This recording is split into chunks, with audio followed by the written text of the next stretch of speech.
Bonjour tout le monde, si vous êtes sur Twitter, vous avez probablement vu passer cette vidéo. Elle est composée de 2 extraits, dont un qui fait beaucoup parler de lui. La vidéo a à ce jour plus d'1 million de vues, et comme vous pouvez le voir, le nombre de citations plus élevé que les likes indique que tout le monde n'est pas d'accord sur le sujet. Ce que je vous propose aujourd'hui, c'est de faire un point sur les réactions qu'a suscité ce tweet, de vérifier ce que dit le code de la route sur le sujet, parce qu'à première vue, il n'est pas compris par tous, et de faire un point sur l'aménagement, car vous verrez, il y a beaucoup de choses qui posent problème dans cette séquence. Avant de commencer cette vidéo, je tiens à remercier VeloTafMess, l'auteur de ce tweet, qui a pu me fournir ces images en haute définition pour qu'on puisse voir quelque chose. Vous pourrez retrouver sa version des faits sur sa chaîne YouTube, je vous la partage en description et en fiche. Alors commençons par le début. Le cycliste circule sur une piste cyclable, aménagée sur le trottoir, avec de la musique. Jusque là, pas de problème, quoique beaucoup se sont plaints des goûts musicaux de l'auteur. Il faut quand même préciser qu'à vélo, on n'a pas le droit de porter des écouteurs ou un casque, et donc les enceintes sont une solution pour écouter sa musique. Personnellement, je préfère les enceintes tour du cou, qui ont l'avantage d'avoir un son qui est directionnel, et qui me permet de garder mes goûts musicaux bien pour moi. Un, dos, tres, cuatro, la Pantera.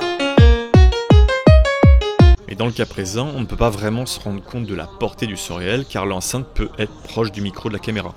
Bon, maintenant qu'on a cet élément, on va quand même faire une petite pause pour mieux comprendre l'aménagement ici. Sur le côté gauche, on a une ligne de céder le passage. Le cycliste, lui, n'a pas de céder le passage en arrivant dans cette intersection, donc il est prioritaire. Et à droite, on a un stop après le passage piéton.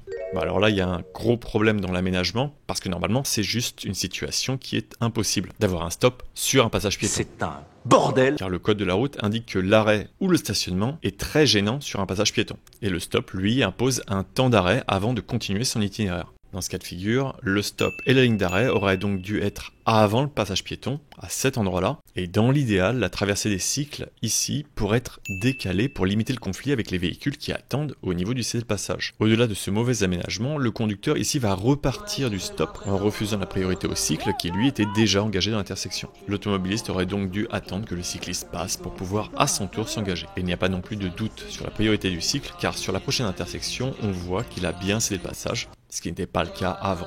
On passe maintenant au second extrait qui a beaucoup fait parler de lui, car on peut voir un cycliste passer au feu rouge. Ici, le cycliste a le droit de passer, car le feu de circulation est équipé d'un petit triangle M12, aussi nommé céder le passage cycliste. Les cyclistes ici ont alors le droit de passer le feu au rouge sous 3 conditions. La première, c'est d'aller dans le même sens que la flèche. La flèche ici indique tout droit, donc c'est bon, il peut continuer tout droit. La seconde, c'est de laisser passer les piétons. Là, pas de problème, les piétons sont déjà loin. Et enfin, c'est d'attendre que tous les véhicules aient franchi l'intersection.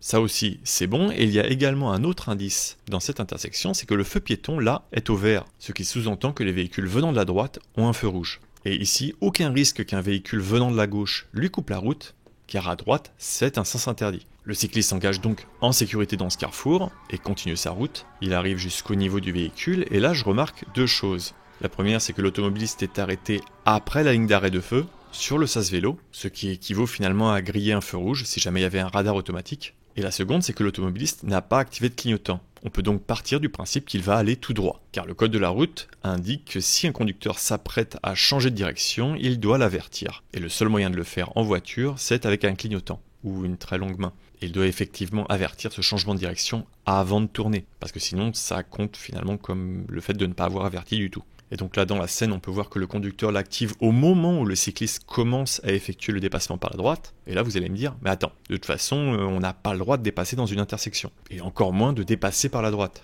Alors oui, c'est effectivement ce que le code de la route indique, que tout dépassement autre que celui d'un véhicule à 2 roues est interdit aux intersections. Objection!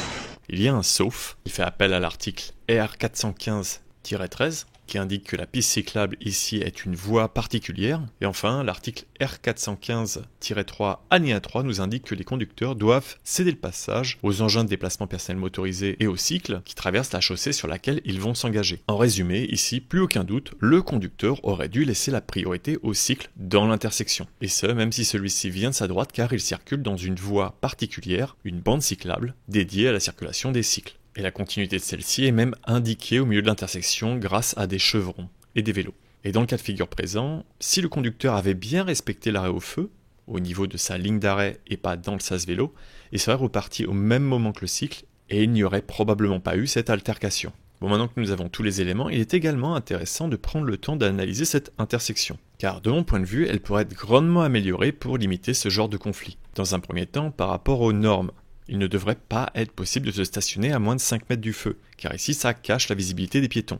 On peut d'ailleurs même voir qu'il est dans le sas vélo, c'est-à-dire à moins de 5 mètres du feu. Et c'est vraiment dommage car ici la chaussée vient d'être faite et il faudra de nouveau la réaménager car ces zones, avant le feu, devront être supprimées avant décembre 2026. C'est une règle au niveau du code de la route et si ça vous intéresse, j'avais fait un sujet spécial pour présenter l'intérêt de cette norme. Cette place sera donc très prochainement remplacée par des arceaux vélos ou une bordure ou un plateau pour améliorer la visibilité au niveau des piétons. Un autre problème ici c'est le stationnement. Il crée deux dangers. Le premier, c'est au niveau de l'ouverture de portière. Quand le conducteur va descendre du véhicule, s'il n'effectue pas ses contrôles, il risque d'ouvrir la portière dans un cycliste. Ça fait mal. Et le deuxième danger, c'est pour se garer et sortir de son stationnement. Même de bonne volonté, ici, l'automobiliste va gêner les cyclistes en effectuant sa manœuvre, car il va devoir utiliser la piste cyclable pour se stationner. Une bonne solution serait donc de passer la piste cyclable à droite de ce stationnement, ce qui supprimerait ces deux risques. Et enfin, l'intersection en elle-même pourrait être grandement améliorée, en créant par exemple un carrefour sécurisé, parce que les sas vélos, c'est finalement de la peinture et non une infrastructure sécurisante. Je le développe également dans ce sujet à propos des sas vélos pour expliquer que c'est pour l'instant un aménagement transitoire, car il existe d'autres aménagements beaucoup plus sécurisés pour les cycles. Cette petite scène nous montre donc l'importance au niveau de l'aménagement et également le contrôle au niveau des conducteurs. Dans la séquence, ils n'ont utilisé que leur vision centrale et pas leur vision périphérique, ni la possibilité de contrôler derrière eux. Et en tant que cycle, il est également important d'anticiper les intersections. Ici, Vélotaf Metz a bien réagi, il a réussi à éviter les deux accrochages à chaque fois, avec un freinage et en s'écartant. Mais au niveau des intersections, je recommanderais quand même de ne pas vous engager en même temps qu'un autre véhicule. On n'est jamais à l'abri de ce genre de situation. Et c'est encore plus évident quand il s'agit d'un bus ou d'un poids lourd. Enfin, il y a un autre élément que j'ai trouvé intéressant dans toute cette histoire, c'est le mental d'acier et la pugnacité de Vélotaf Metz, qui a tenu bon et n'a pas supprimé son tweet d'origine.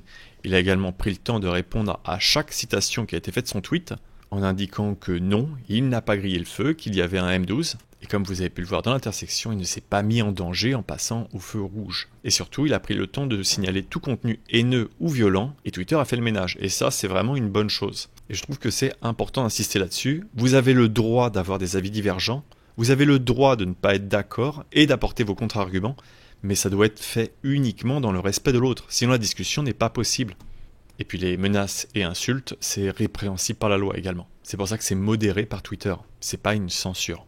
C'est donc fini pour cette petite analyse, j'espère que vous avez apprécié ce format. Je tiens à remercier toutes les personnes qui me soutiennent sur YouTube, Tipeee, Twitch et Utip. C'est ce qui me permet de continuer à faire ce travail et du fond du cœur, merci. Merci également aux relecteurs qui permettent de vous offrir une vidéo sans faute et à Vélotaf Metz pour les images. Je vous renvoie d'ailleurs vers sa chaîne que vous pouvez voir là.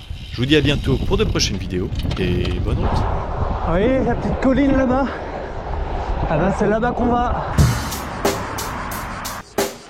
Check the mic and make sure it sound right.